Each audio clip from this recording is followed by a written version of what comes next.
Welcome to this week's edition of Flashback Friday, your opportunity to get some good review by listening to episodes from the past that Jason has handpicked to help you today in the present and propel you into the future. Enjoy. This show is produced by the Hartman Media Company. For more information and links to all our great podcasts, visit hartmanmedia.com. If you're that kind of person and you've got the capital and you're a great negotiator, you've got great people skills, you could probably be a successful flipper, but it's like a job, right? If you're not flipping, you're not making money. And that's why I prefer income property, because you just make money every month. Welcome to the Creating Wealth Show with Jason Hartman. You're about to learn a new slant on investing, some exciting techniques, and fresh new approaches to the world's most historically proven asset class that will enable you to create more wealth and freedom than you ever thought possible. Jason is a genuine self-made multimillionaire who's actually been there and done it. He's a successful investor, lender, developer, and entrepreneur who's owned properties in 11 states, had hundreds of tenants, and been involved in thousands of real estate transactions. This program will help you follow in Jason's footsteps on the road to your financial independence day. You really can do it. And now, here's your host, Jason Hartman, with the complete solution for real estate investors. Welcome, listeners from around the world, to episode 1062. This is your host, Jason Hartman, coming to you from beautiful Aspen, Colorado today. It is absolutely gorgeous up here with the leaves changing, and the air smells like fall. I love the smell of fall air, don't you? So today we have got two things, one negative and one positive. Let's start off with a report from the hurricane-affected areas in North Carolina and South Carolina. You'll hear about that from someone who's there living through it. It is getting worse, not better. So I think it's important to have kind of an on-the-ground update of that. And then we will go, the second half of today's episode will be a client case study with one of our clients, and I think you'll find what they have to say very interesting as she will share some of her investing experience with us. So let's go ahead and get started. Welcome to episode 1062. This is your host, Jason Hartman, and I thought I would give you a report from Myrtle Beach, South Carolina, in the wake of the tragic events of Hurricane Florence. The recovery there has been slow, and much to my disappointment, things appear to actually be getting worse, not better. And I've got Phil Jackson on the line with me. He is a resident, can update us on what's going on. Phil, welcome. How are you doing there? Great. Thank you so much for having us. We really appreciate it. It's actually, like you said, it was getting worse. The river flooding is coming up, swallowing homes whole, displacing thousands of our residents. So we are just trying to maintain and get everyone in our community the help that they need. What's the situation with power? Do you have electricity? Or is it spotty, or what's going on there? So far, all the homes that are livable and businesses have power. There is power outages in certain places, but the power companies are doing an amazing job keeping that online, because that would just add to the disaster that we're already living in right now. Right. In Myrtle Beach, I mean, many other areas have been affected as well, and I've been to Myrtle Beach. You have a kind of a unique bad situation there, right? With the way the rivers flow. Now, these rivers and the hilly areas that there were trillions of gallons of water that were dumped. And now you haven't even reached the point to where these rivers have crested yet. Is that correct?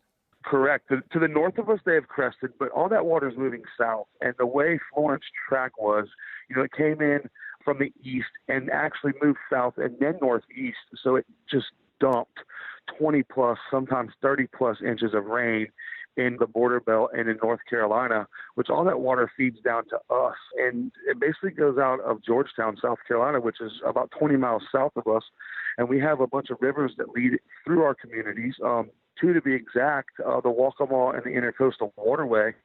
And those rivers are just flowing this water. And we have the Petey River and the Santee River, and all these rivers are just coming to a head here and kind of bottlenecking right here in Myrtle Beach and south of Myrtle Beach. So the water is up 26, 28 feet in some places. Oh my God, that's amazing. Try and paint a picture for us of what that looks like when you're talking about flooding. I mean, like what percentage of the streets are drivable? Just give us a kind of a picture of that, if you would. A lot of people have taken a boat down a river, and, they've seen houses and homes along the rivers, some with embankments, and just picture a dock being above a roof line on a house that's located on the river. That's what's happening. Docks are actually releasing from their poles that are drove into the ground that they're secured to. And then that water is coming up into the neighborhoods that are along the river. And there's a ton of houses that are 2, 3, 4, and 5 streets off the river that are flooded out. So it's basically the same. It works the same way as a tidal surge, but just on a river surge. Uh-huh. And you can drive boats in neighborhoods. Uh-huh. And there are people kayaking and canoeing to get to their properties to check on them. When they're driving boats and kayaking and canoeing to get to their homes to check on them, what are they seeing? Are they seeing just the roof line of their house? Are they seeing the eaves, the doorways, and the windows, or what? The ground level homes, yes. And the homes that are up on stilts, a lot of them, the first floor is completely covered in water. So it looks like that it's a single-story home, but they're actually 2-story homes. And they're on stilts. So not only is the water above the stilt level, but it's up into the first floor, and then there's a second floor home, of the home on stilts, right? Correct. That's unbelievable. That's just incredible. And then they have shut down all river traffic. No boats are allowed through the river unless it's search and rescue or DNR, and because the wake as well. So you have some homes that are literally inches away from it going into their home.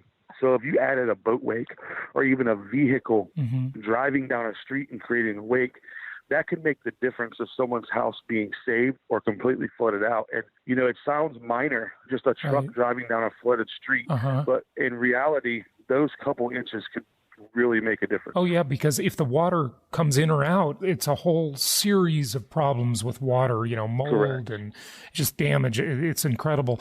Water can't be compressed. It's already as compressed as it can be. Exactly. It's not like a gas. And I tell you what, this community, I'm so proud of this community because everybody has stuck together. Mm-hmm. Our school districts are unique here as well. We're one district. Both Georgetown and Horry County is one district, Georgetown County and Horry County. So, there's 2 districts, but the entire district is closed at this time. So we're going on, I think, 23 days that the kids have not been in school. And I tell you what, 3 of the area high schools, have been sandbag drop-off and fill locations. And it's amazing to see how many kids are out there actually filling sandbags, delivering sandbags.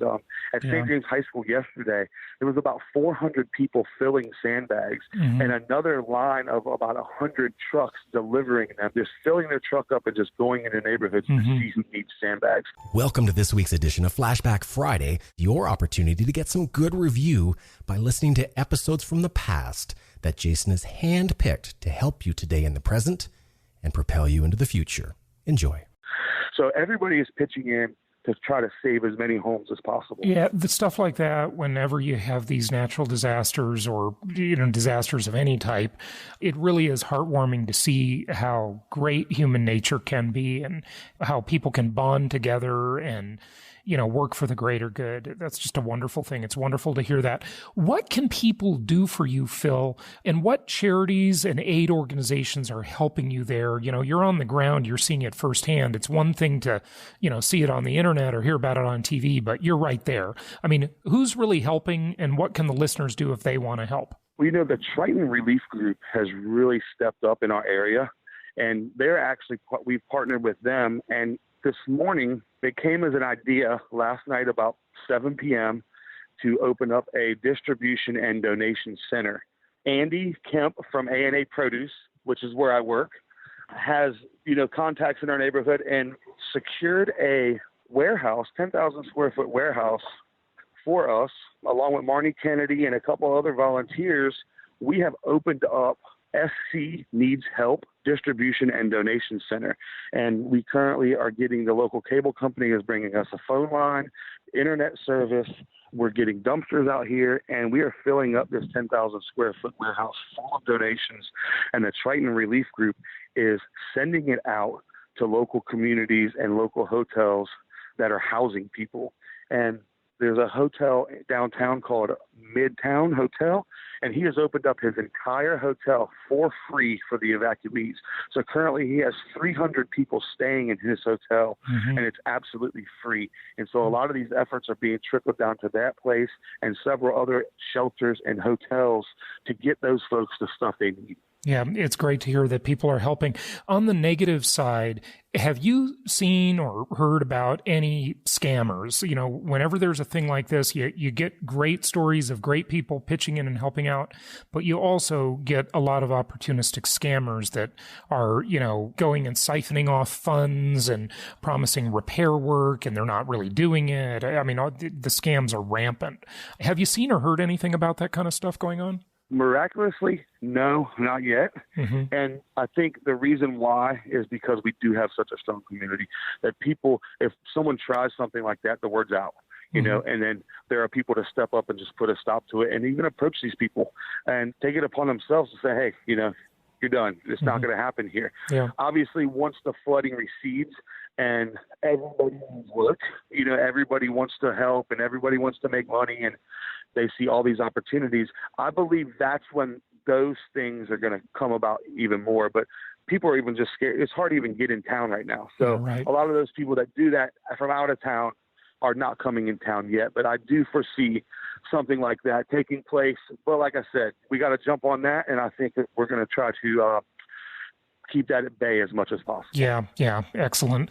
Well, Phil, thank you so much for sharing this. And, you know, you are in our thoughts and prayers, and we wish you the best there. It is really, really tragic. You know, you think the hurricane is the terrible part, but it's really the after effects that are usually the most devastating, right? Is that correct? No, it is correct. And living in a beach town and growing up here my whole life, I've been through Hugo and Matthew and Floyd and Fran and just family members. We're through Hazel, and everybody that has been through it, they know that it's not the hurricane part. You know, you can have a hurricane category 3 come in and you're fine at your house. You may lose power. You may lose some shingles, maybe a window. You're fine. But it's the couple weeks after that really tests you. And that's why people evacuate, not to get away from the winds and the rain, but it's to get away from the flooding and the aftermath of not having power for weeks and bugs, mosquitoes, food shortages, gas shortages, things like that. So I think a lot of people need to be aware of that. You're not running from the actual storm itself. You're running from the aftermath. Yeah, that's absolutely true. Well, Phil, again, thank you for sharing what's going on there. We wish you the best. Just keep the faith and keep doing your thing. And thank you for being involved and contributing to the solution for everybody. We appreciate it. Awesome. Thank you so much for having me. Hey, we always get great feedback when someone comes on the show, one of our clients, and does a client case study. We had another volunteer recently, and I'm so glad to have her here. Her name is Diana Dine, and she lives in Colorado. She recently visited some of our local market specialists in Mississippi and Tennessee. We're going to talk about that and just give her a warm welcome. Diana, thanks for coming on the show. Appreciate it. Well, thanks for having me. I'm excited to talk to you. Yeah, it's good to have you. So just give the listeners a little bit about your background. You live in Colorado. What do you do for a living? I am in the financial services industry. So great. That's always been kind of interesting that I kind of went this direction. But yeah, for over 20 years, I've been in the financial services industry, more like corporate side, product management. What do you mean? Are you helping big companies invest their treasury funds or what kind of stuff? So more so on retirement planning. So it's not so much of I don't see clients. I help with kind of the back side of how the products run for the retirement. So individual retirement account, small business retirement account. Fantastic. Good stuff. Yeah, and I have a team that helps me do that there at the company. Okay, great. Good stuff. So what got you interested in real estate, and how long ago did you become interested in the real estate investing world? So my commute is really long. It's close to 100 miles round trip when I go to the office. So I wanted to have a good job and also support my kids and keep them in an area that they were really comfortable with. I got a divorce a few years ago, and it was trying to balance providing for them and also keeping them in a happy environment. Mm-hmm. So I took a job pretty far away, and so with that commute, I started listening to podcasts and books and just trying to use that time so I didn't stress out on my drive on I-25 daily. So I just started listening to podcasts, and I came across yours, and just for a year, I think at least a year, I just listened and thought, well, this is really interesting, and I like to hear about more of what's going on politically and economically, but I always thought real estate investing is kind of out of my realm. It's not something that I was really familiar with, but I would say after a year of listening to your podcast, and I can't remember which one, but the light bulb just went off. Like, I can do this. Good. There's ways to do it. Yeah. I have money that somehow I can figure out how to use it. And I just didn't want to do that drive and have that corporate life forever. So I'm like, I got to find a different way so I can have some flexibility to be there with my kids and be able to provide for them. Right. So that's kind of how I got involved with deciding to go down that real estate venture. I know you mentioned, Diana, that you can't remember what episode it was that sort of was the seminal episode, I guess, that made you interested. But do you remember what the reason was, or the topic or anything? I mean, I know you wanted to avoid the commute and probably want to have more time to spend with your kids and so forth, of course. But was there a particular thing? Was it another client case study maybe that inspired you, or a particular angle on investing or something?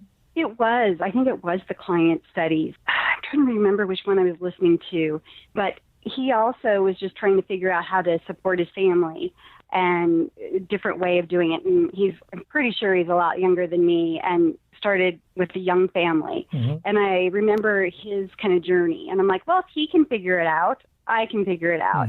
And that's when I went ahead and called Sarah. I talked to Sarah. Right. She was mentioning, and it was toward the end of last year. So all this happened pretty recently. And she said, you need to go to Meet the Masters. And I'm like, sounds great, but am I brave enough to go all by myself to Meet the Masters? And she's like, yes. You can do this. I make my dad go. It'll be great. I'll be there. And I'm like, okay, I'll go to Meet the Masters. I love it.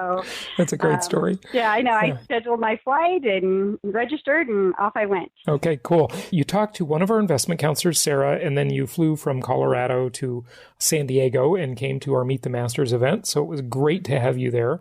And when did you buy your first property through our network? Was it just recently or a while back? I hadn't purchased anything until I went to Meet the Masters. And I did a little prep work to make sure that I was ready I did a refinance on the house and thought I could use cash out on that on a property or two.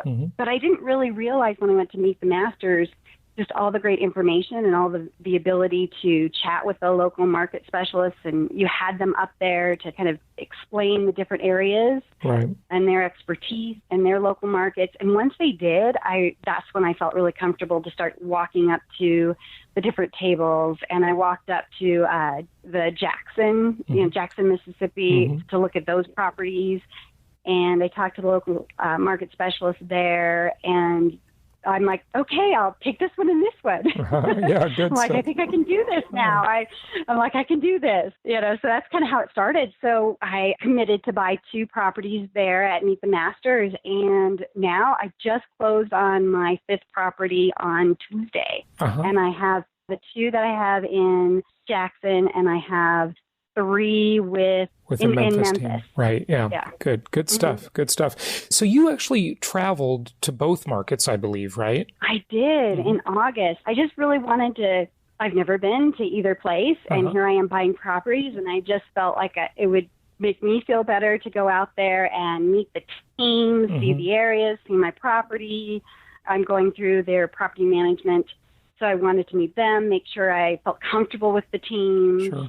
It was really fun. Yeah, good stuff. So you actually bought the properties and then you went to the markets, right? I did for 4 of them. And then when I was out looking in Memphis, it was very clever to show me more properties. And I'm like, okay, I should get this one. So I left there under contract on the fifth one, and that's the one I just closed. Good stuff. So you got a fifth property while you were there. Fantastic. How were the local market specialists when you went there? You know, tell us about your experience visiting with them and so forth. I had like the plan. One of my girlfriends, I said, let's make this a girl trip and let's go see my properties and go to Memphis and go to Graceland and all that other stuff. So she was game. So I drug her along with me, and I sent out emails to both the local market specialists and saying that I was coming out, and they both were fabulous. Say, okay, we'll roll out the red carpet for you.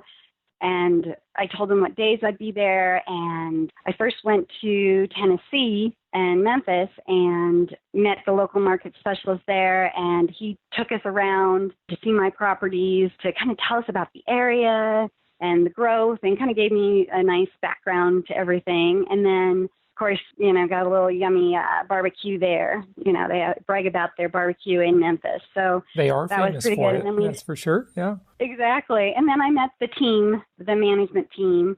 And so that was pretty much a full day of doing that. It's very nice. And like I said, he also showed us some newer properties that they were just finishing the rehab on. And I just really felt like one would be a great opportunity to add to the portfolio. Yeah, fantastic. Good stuff. I did that. Well, I always like to ask, and you're probably not prepared for this, so forgive me if I put you on the spot, but do you have any questions or concerns about investing that I can answer? Because whatever questions you have, everybody listening probably has the same exact questions. Or do you kind of feel like you're on the road now and you're moving along and you've kind of got all your questions answered? Or are there any remaining that you're thinking about now?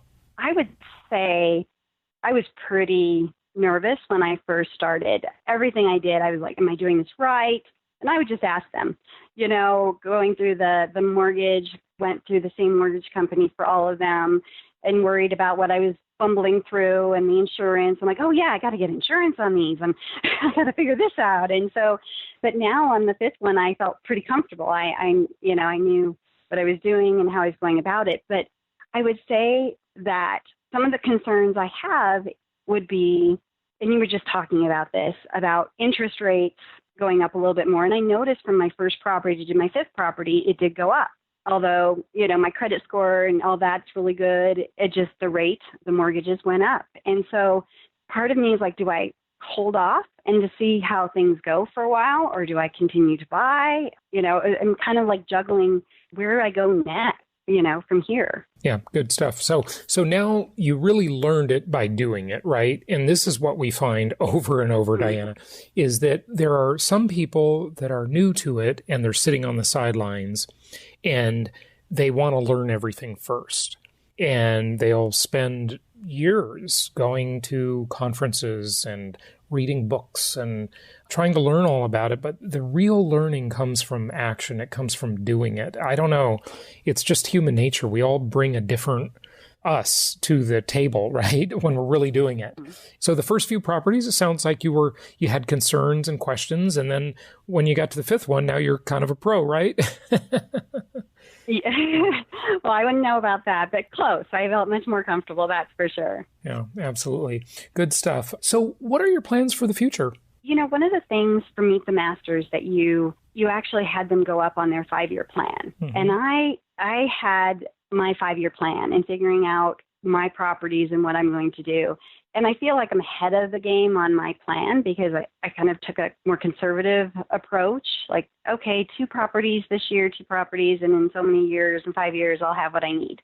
I relook at that. And, you know, like I said, I have 5 properties already within like 7 months. And I do want to get to the 10 properties, but I have my 9 properties that are investment properties that I can do.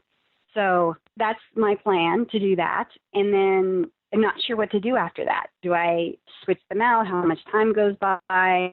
So I guess I have to relook at things and figure out the next steps after the 10 properties. Yeah, absolutely. So 10 properties is sort of your first goal, right? Now, do you have an idea as to when you will retire from your job? At how many properties? Will it be 15 or and anything in mind there? So if I continued to do the single family homes, I think I came up to like 20 properties that I would need to replace income and quit the job. Mm-hmm. The listeners should know these are inexpensive properties. You know, maybe you want to mention, like, what's your average price of the properties you purchased so far? Sure. All properties, give or take, are right around $100,000. Okay, so give or take around $100,000. So the 5 properties is $500,000 in value, and you're in 2 markets, so you're nicely diversified so far. And did you just say 15 properties would be kind of the retirement metric where you could leave the corporate job? It was 20. Oh, 20. Okay. So 20, and that will give you X amount of cash flow. And, you know from listening to the podcast, there's a lot more to it than cash flow because it's a multi-dimensional asset class, which is the wonderful thing about income property. Yeah, good stuff. When do you think you'll get to the 10? I'm thinking next year. Uh-huh. Okay, good. Yeah, just trying to figure out what I'll need to do the next group and have my 10 by next year. Mm-hmm. That's my first step. Now you're in Mississippi and Tennessee so far. Do you have your eyes on another market or 2 more markets for the next properties? I was thinking Indianapolis. Yeah, Indianapolis is great. We like it. Yeah. Mm-hmm. Okay, good stuff. We also have good stuff in Florida and, Little Rock and some of our other markets. So that's great. But yeah, Indianapolis is great.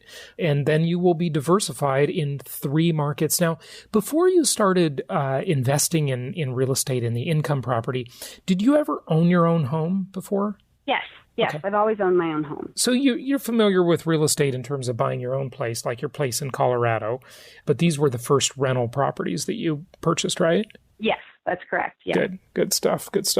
Good. Well, hey, thank you so much for sharing your story. I really appreciate it. Are there any thoughts or questions or anything else you want to share with the listeners? But we really appreciate you sharing. No, I think we've covered it. Thank you, Jason. This has been fun. All right. Well, thank you so much, Diana. Appreciate it, and happy investing to you. Thank you.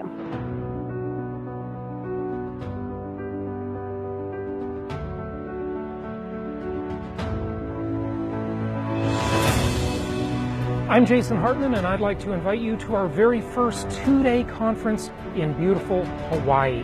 Many of our attendees are making a vacation out of this event. You will learn the most innovative strategies for real estate investing available today. We have helped thousands of people invest in properties around the U.S., and we can help you do it too. So I hope you'll join us, and happy investing.